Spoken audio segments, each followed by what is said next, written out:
Good day, students. My name is Deborah Akintola, and today I'll be taking you through mid-latitude cyclones in the grade 12 geography series. So again, do not forget to like, share, and subscribe, and let's get on into the videos. So in this video, we'll focus on the cross-section through a mature mid-latitude cyclone and the weather that therefore results due to the cold front. And this is mostly a frequently tested section because South Africa is affected mostly by the passage of cold fronts, right? So some of our objectives for today's video is looking at the area of development for mid-latitude cyclones. We'll look at the conditions that are required for them to develop, as well as the characteristics, stages, the weather patterns, satellite images, synoptic maps, and then we'll look then lastly at the impacts they have on humans, economy, and environment, as well as then strategies to minimize the impact. Right, so I hope you have your books ready and your pens ready, and let's get into the video. So we'll begin by looking at some definitions, right? When we talk about cyclones, we basically just mean an area of low pressure that is usually associated with wet and windy weather, right? So remember in the previous video, we talked about high pressure and low pressure cells. If you haven't watched that, please look at that. So remember we said the high pressure cells are anticyclones while low pressure cells are cyclones, right? When we now define a front is a boundary that separates two air masses with two different temperatures and moisture characteristics. So, front is basically like your boundary that gives you two different weather conditions, two air masses rather. A warm front, therefore, will be where the warm air replaces the cold air, while a cold front, in contrast, is where the cold air replaces the warm air. Now, when we talk about mid-latitude cyclones, we're basically then talking about a large, low-pressure weather system that is made up of both the warm and the cold fronts. And they also have other names such as the extratropical cyclones, the temperate depression, and as shown there below. Right, so I hope that gives you an idea of what the definitions are and as we discuss them further. All right, so when we look at the area of development of mid-latitude cyclones, we see that they're normally located in the middle or temperate latitudes, right? As you can see in this maps, you have regions of low pressure cells or mid-latitude cyclones versus the high pressure cells, which are located more higher up on either side of the equator, and that's your mid-latitude anticyclones. Between the latitudes, they're usually found between the latitudes 30 to 30 degrees and 60 degrees north and south of the equator, right? And then something else that we know about them is that they form at the polar front, and this is usually where the warm westerlies and the cold polar easterlies meet, right? So as you can see, if you see, look around South Africa where it's pointed in the map there, you can see there's a low pressure cell that is drawn there, and you can see a blue line that represents the cold polar easterlies or the cold front, and then you can also see a red line that is represents the warm front. And we'll discuss what this look like a bit more, but we can see that this is usually the regions where mid-latitude cyclones. So now we'll discuss some of the conditions that are necessary for development of a mid-latitude cyclone. So firstly, we need the cold polar air mass, which is from the cold polar easterlies, and the warm tropical air from the warm westerly winds to meet. So we have two winds here, or two different polar winds or air, right? We have the cold polar ones, and those are usually the easterlies, and then we have the warm tropical air, and these two winds meet, right? And then this causes a disturbance or imbalance in the energy distribution because of a difference in temperature. So because a cold air is meeting a warm air, there's a disturbance in the energy distribution. So therefore, the differences in the wind patterns or directions therefore contribute to that formation that occurs, right? So there's a difference in the two winds that are meeting together, right? So it's more prominent in winter over South Africa, as we already showed on the map, right? Those two fronts or poles, or easterlies and westerlies, are meeting close to South Africa. We've also mentioned the names in the definition. It's also called moderate cyclones, or extratropical cyclones or temperate cyclones or even frontal depressions.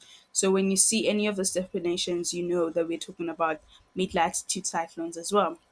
So the northward migrations of the ITCZ, or the intertropical convergence zones, and with it the migration of the high pressure cells, therefore results in the low pressure systems moving over the southern part of South Africa. So because remember in the previous videos, if you haven't watched them, please go to that. We talked about the intra tropical convergence zones and how when that migrates upwards or northwards, and also therefore the high pressure cells, then the low pressure systems will move towards South African region, right? So some of the characteristics that we can expect from low pressure or mid-latitude cyclones rather is extensive low pressure in the center of the system, right? And then it also has a clockwise movement of air in a mid-latitude cyclone in the southern hemisphere. There's also the presence of a cold front. The cold sector, which is the area of cold air behind cold front, as we described earlier. There's also the presence of a warm front, which is the area of warm air behind the warm front. So there's both a there's both a cold front and a warm front, and cold sector and a warm sector. And then the isobar pattern rather is oval, right? So it's oval isobars, clockwise patterns of movement, cold and a warm front, as well as a cold and a warm sector. Right. Something else to note is that they move from west to east. So west is this direction, right? Remember, it's north, east, south, and west. So west to east because it's driven by strong westerly winds. And then it affects the western side of continents in the mid latitude regions. The diameters are usually between 1,500 and 3,000 kilometers, right? And then it travels at a speed of about 50 to 60 kilometers per hour. The lifespan of the system is between 4 and 14 days, and they usually occur in families two or more. They form all year, but it's usually better developed in winter, particularly in South Africa, as said before. Now we'll look at the stages of development of a mid-latitude cyclone. So there are four stages. There's the initial stage, development stage, mature stage, and occluded stage. And it's very important that as we go through this, you're able to understand this fully and be able to describe them as well, because there's quite a lot of points in the exam. So begin with the first stage, which is the initial stage. So the initial stage, as you can see in this diagram, the polar front is stationary. So we have warm westerly moving in this direction. We have cold polar easterlies that blow in opposite directions along the polar front. So this boundary between two air masses is your polar front, and then there's warm air on top and there's cold air in bottom and the other directions. The different air masses do not have the same density, temperature, and humidity, therefore they do not mix. But there is friction that develops between the two air masses, right? So initially we just have two different pressures on opposite sides, or two different warm westerly and cold polar easterly air or air masses, and they do not mix, right? And then when we move on to the development stage, we see that the wave develops in the polar front. So previously in the initial stage, we saw there was just a straight line of the polar front, but now a wave is developed, right? And a small mass of the warm air extends into the air, the cold air, and it rises. So you can see from the video, from the picture rather, the warm air sort of circulates. Now there's a clockwise direction of movement of the air. This rising air causes a low pressure in the center, right? As you can see, so there's a merging together um, of the warm air slowly and the cold air, right? And then now we go on to the mature stage. The low pressure therefore intensifies and it moves into the westerly wind belt. It moves into the westerly wind belt away from the polar front. So instead of just having the polar front, now we move into the direction of the westerly wind. And then we now have the cold and the warm sector developing well. Then the cold, dense air from the cold front, from behind the cold front, moves faster and forces the light, humid, less dense air in the warm sector to rise. So it's sort of like they're chasing each other, right? The cold denser is moving forward, it's moving faster, and then the warm air, because it's lighter, because it's more dense, less dense rather, it's able to rise. The cold sector then becomes larger because it overpowers and dominates. It's larger than the warm sector as the cold air moves and rise and lifts the warm air, right? And then in the last stage, we can have the occluded stage, where the warm sector now becomes narrower because the cold air is now overpowering it, and the cold front rather overtakes the warm front, and the cold air wedges in under the warm air. The warm air then becomes isolated from the ground, so it's occluded, right? That's an occlusion because it's no longer anchored to the polar front itself, and we now have a bigger sector of the cold air. The warm sector is now more narrow, right? Hope that makes sense. We'll see another image to illustrate this. Right, so now we're going to look at a cross section from A to B through a mature mid-latitude cyclone. This is an image that you can practice to draw because it gives you an explanation of how the mid-latitude cyclones are formed, right? So we first see that the warm air. Remember we said that we start with an initial stage where we have, the warm and the cold sector behind each the polar front on opposite directions, right? So the warm air rises above the cold air, and then the cold dense air moves under the warm air, and this normally forms the cumulonimbus cloud, right? As you can see there, there's also a cold front on that side, and then as the cloud or the cyclone moves in the westerly direction, then you have your warm sector and then your warm front as well. And now you normally have clouds, raining, sorry, not clouds, clouds and rain on that side as well. And then the cold, dense air moves away. So this is where we have the more mature phase, right? So this is a mature diagram or mature stage of formation. So the cold, dense air moves under where the warm air has risen. And then there's normally the cold cumulonimbus cloud and the rain as well. Okay. Now let's look a bit more into the types of conditions that you can expect. So in front of the cold front, you'll have overcast and cumulonimbus clouds, and those are very low pressure. And then in the cold front, you have your clouds as well. Behind the cold front, you will have your cumulus clouds, partly clouded, and light rain with high pressure. Right. So we have two different types of occlusions. We have cold front occlusion and warm front occlusions, right? In a cold front occlusion, we have the air that is ahead of the cold front that is slightly warmer than the air behind the cold front, right? So that makes sense. So if the cold front is a line, the air before it would be slightly warmer than the air behind it. This causes the warm air in front to be lifted along the cold front, right? So if you can see from the image, there's a cloud there and it says it's warm. So that will be lifted along the cold front, and then the rise in air therefore cools. Then there's condensation that takes place, and then the nimbostratus clouds form, which results in rain, right? So there's two distinctions. There's a very cold air behind the cold front, and there's a warm, slightly warmer air above it, which then rises to form nimbostratus clouds and then rain, right? So we'll contrast that now with the warm front occlusion, which in the case of this, in the warm front, it's the opposite, where the air ahead of the cold front is colder than the air behind it, right? That makes sense. This results in the air behind the cold front and the warm air in the warm sector rising over the cold air in the front. So both the air that is behind, which is um, the warmer and the warm air in the warm sector, therefore rises above the cold air in the front. The rising air cools, condensation takes place, and then nimbus stratus clouds also form and resulting in rain. So the process is similar, but it's just now depending on which air is rising. So you need to just think about it logically. If there's a cold front, the air in front of that will be slightly warmer, and the air behind it will be colder. And then if there's a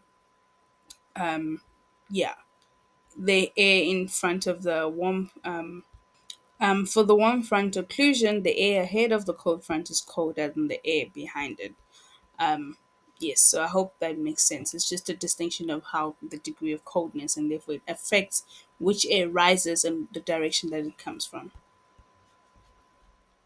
All right, so let's look at the appearance of mid-latitude cyclones on both satellite images and synoptic maps. The first image, which is a satellite image on your left, shows you those lines, and you can see that whirling, right? And it tells you the direction, right? So, as we said, it's a clockwise direction of air, and you can see that low pressure cell that will be formed in the center. Then you also have that blue lines, which would be a representation of your cold front, and then your red would be your warm front. Then the synoptic map, on the other hand, you have cold front that is also represented, your southwesterly winds, and then you have your cold front joining your warm front, and then it links into a low pressure cell, and then you have cold air around it, which was a wider region, and then you have warm sector occluded apart, right? And then you also see a cross section that shows you, again, like I said, the cold sector with the cumulonimbus and nimbus, cumulus clouds behind it, cumulonimbus in front of it, with rain as well. In the warm sector, we have your nimbus stratus clouds. You also have your citrus clouds, and there's rain on either sides of it as well. And then, as you can see, that the clockwise direction of air in both the cold sector would have colder air, and then warm sector would have warmer air. So I hope that makes sense. When we get to the tropical cyclones, we'll be able to contrast the difference between that as well.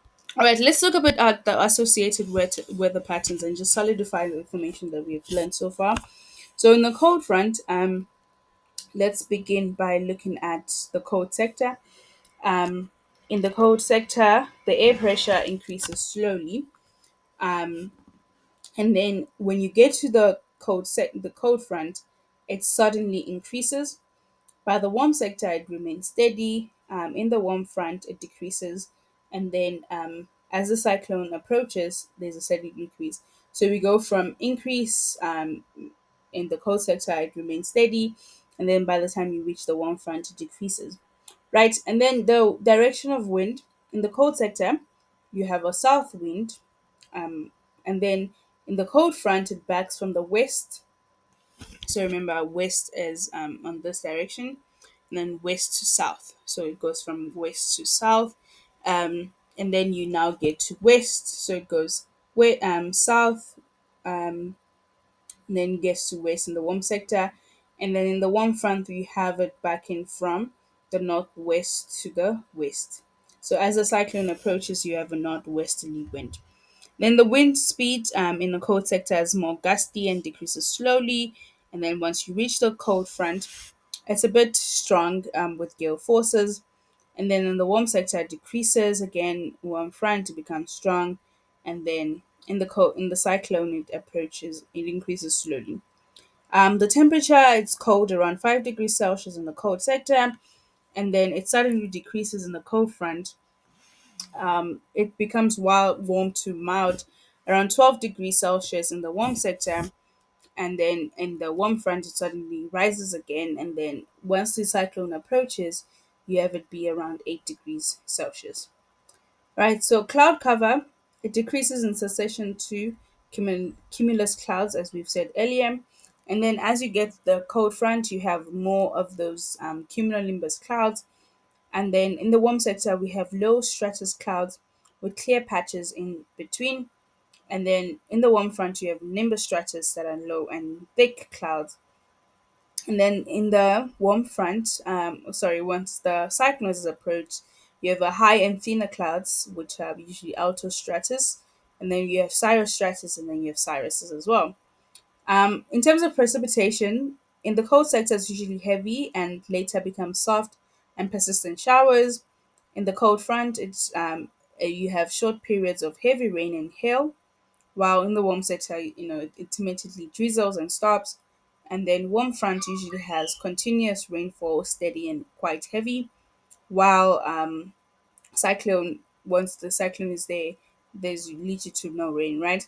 So again, when you can therefore link the type of precipitation that you can expect, with the cloud cover. So, for example, a cumulonimbus cloud would, have more of a heavy rain and hail as opposed to a stratus cloud where it would be more drizzle.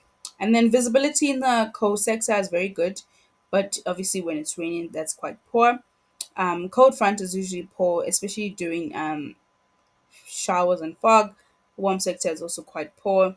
And then the warm front, it decreases rapidly. And then once the cyclone approaches, it's usually good in terms of visibility, but it decreases with nearing front. Right. So I hope that gives you a distinction of the patterns that you'd expect in all sides of the So let's discuss some of the reasons we might have for weather changes in a cold front. So temperature will decrease in the cold front, as we said earlier, because the cold air behind the cold front has arrived. Right. The wind also backs and becomes southwesterly, and this is because of the clockwise rotation from air. Remember, in a low pressure, that's clockwise. The cloud cover increases as the warm air rises above the approaching cold air, and then therefore there's condensation and cooling that happens. The cloud type is usually cumulonimbus clouds, um, and this is because the cold air forces the warm air to rise rapidly, and condensation occurs to great heights, and then the pressure decreases and then it increases, partly because the pressure is at its lowest just before the cold front, and then it rises as the cold air arrives. All right, and then the rainfall is usually heavy over a small area, because the strong convection takes place and due to the cumulonimbus clouds. So once you're able to give a justification in your mind as to why the changes occur in the cold front and in the warm front, you're therefore able to easily predict what the conditions would be in either circumstance or in the fronts. Right, so I hope that makes sense. So try and also justify the reasons for weather changes that might happen in the warm front as well. All right, now we're going to look at the impact. When we have a mid-latitude cyclone, what does that do to humans? So let's look at the positive way, right? Winter rainfall will be good because that means that our crops can therefore be cultivated. And then, it will replenish the waters that we have in our dams and our supplies. And then also, if it snows in a particular region in the cold front, um, the snows and mountains will replenish the water when it melts. So those are good things if we need rain in that region. But then the negative side is that snow is also dangerous. It's uncontrolled, it melts, people can fall, cars can have accidents, extreme cold can result also in power cuts and disruption of human activities. Berg winds that develop in warm sector is hot and dry and can encourage the spread of wildfires rather. So don't not only do we have rain, but we also have potential of fires. The gale force winds behind cold front results in stormy conditions over oceans and is dangerous to ships. So we have berg winds, we have gale force that are forming as well, and then the heavy rain from cold front can lead to poor visibility, as we said earlier, and this can lead to traffic accidents.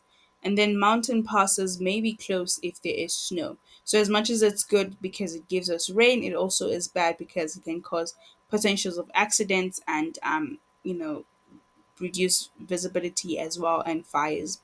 And then when we look at an environment, in the positive sense, it's good because winter rainfall, as we said, is good for our crops, and then this crops that are produced therefore is good for food security. However, the snow that therefore falls is also dangerous for livestock, as a result. And then extreme cold in some cases for some plants can damage them and also lead to loss of livestock. And then those bug winds that we talked about can also damage vegetation, because of the dry, warm conditions. The gale forces can also damage crops, and then the heavy rains, which leads to flooding, of course, can lead to negative impacts for crops and livestock. Right, so those are the two: humans and the environments, and obviously for the economies. Think about it: if we have good rains, right, which we want, it can lead to better crops, and then this would help our GDP, our gross domestic product. But on the other side, because of the impacts on the humans and the environment, it is therefore expensive for farmers to protect their crops and livestock during the mid latitude cyclones. And then because the floods happen, they can damage crops and then impact our economy negatively. So, how do we protect against this? What do we do? So, some of the strategies that we can do to minimize the impact of mid-latitude cyclones then is to monitor the development of mid-latitude cyclones, right? And once we're able to monitor them, we can then give early warning systems for people to prepare themselves. They can evacuate low-lying areas, particularly closer to the ground, because it will protect them potentially against a flood. And then you'd also want to keep livestock in barns to protect them against the cold. You would plant winter crops that can therefore resist cold. And then obviously you tell them to stay indoors for protection against the cold, wind, and rain. So now we're going to move on to some exercises. I'm going to set a timer um, for each slide, and then after that timer is gone, we'll have time to discuss the answers together. All right, let's get into it. All right, so this is the exercise. It says that various options are provided as possible to the following questions based on the cross section of the mid-latitude cyclones, as shown in the image on the left. And you have to choose the answer. So I'm going to set about 31 minutes for the slide for you to answer, and the timer should ring after that.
All right, so that's the timer. All right, so for the first question, the direction of movement in the southern hemisphere, the answer is C, as eastward, as discussed earlier in the notes. The cloud cover A is going to be nimbus stratus cloud because it's a warm front, right? Remember that. You can go back to the previous slides. And then the area at B is obviously referred to as the warm sector, right? So that's the space between the cold front and the warm front. And then the 6.1.4, the type of cloud at C, is going to be your cumulonimbus cloud, right? Moving on to this, I'll set another 1 minute timer. If you need more time, please, um, pause the video.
All right, so that's time. For 6.15, the gradient at D is obviously steep, right? And then so that's A. 6.16, the front at D is obviously our code front, which is B. The answer is B for that. 6.17, the more active and faster moving front is cold. Remember, we spoke about the characteristics of the air and the warm front as well. And then the type of rainfall at E is going to be a frontal rain. All right, let's move on to the next question. So I'm going to set a timer as well for this, 1 minute to do.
All right. So the question says provide one point of evidence to show that it's mature stage. Right. We can see that the warm and cold fronts are fully defined or clearly visible as well. And then it says which hemisphere. It's our southern hemisphere, and you can see that because there's a direction of the airflow. It's also clockwise, and yes, 6.23 says draw a transverse profile from E to F, which would be a cold front. Indicate an arrow showing the direction of movement of the front. um, so you can see that it's moving from west to east, right? A label for the cloud type, that's a cumulonimbus cloud in front of your cold front. The area of cold air is behind the cold front. And then the area of warm air is more towards the right. And the type of conditions that you'd have is your rain or heavy precipitation. Okay, let's just continue here. It says refer to figure 6.2, which shows a mid-latitude cyclone. Account for the likelihood or chance that expected rainfall at location A will be gentle. Right, so the warm front approaching location A as a gentle gradient, so there's no large scale upliftment of warm air at the warm front, which will result in gentle rain. So because if you look at the previous example that had a more of a steeper slope, but here it's more curved, it's more gentle. So therefore it means that there's not much large scale warm air that is rising up, um, which would give us more gentler rain. Right. And then it says that the last question says an outdoor musical festival is planned in location D, in figure 6.2 in the next 24 hours. Recommend the rescheduling of the event by providing two climatological reasons as to how the music festival could be affected by the expected changes in weather. So this is basically just looking at the effect of the cyclones, right? And we see that because of strong convections before the cloud front, which will result in the cumulonimbus clouds and rain forming, there would be heavy rainstorms with thunderstorms and hail. The lightning would also be dangerous, flooding can occur, there's damage to equipment, there might not be enough cover for the people that are attending. The wind speed can be uncomfortable, can cause discomfort, it can result in flying debris. There's just going to be damage to temperature, to damage to equipment as well. And it can just be a lot of discomfort. So, however, you're able to phrase it, but you're just able to speak about the effect of the heavy rainfall and thunderstorms that might occur. All right. So we have reached the end of this video. Thank you so much for watching today's video. Do not forget to like, comment, and share with your friends. And we'll be back here on the next video looking at tropical cyclones. All right. See you then. Bye.